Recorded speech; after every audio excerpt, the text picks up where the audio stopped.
ఓం యమ ప్రత్యధిదేవాయ శనైశ్చరాయ నమః.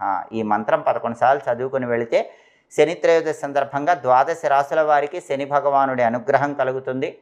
పనులన్నీ సులభంగా పూర్తవుతాయి. వృత్తిపరంగా కూడా అద్భుత విజయాలు అందిపుచ్చుకోవచ్చు. అలాగే శనివారం కాబట్టి ఉదయం 6 నుంచి 7 మధ్యలో, మధ్యాహ్నం 1 నుంచి 2 మధ్యలో, రాత్రి 8 నుంచి 9 మధ్యలో శనిహోర ఉంటుంది.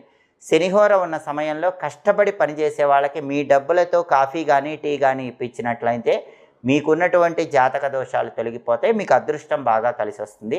అలాగే శనిహోర ఉన్న సమయంలో ఇనుము, స్టీలు సామాన్లు, మినుములు, ఇటుక, కలప, యంత్ర పరికరాలు వీటికి సంబంధించిన వ్యాపారాలు ప్రారంభించుకోవచ్చు.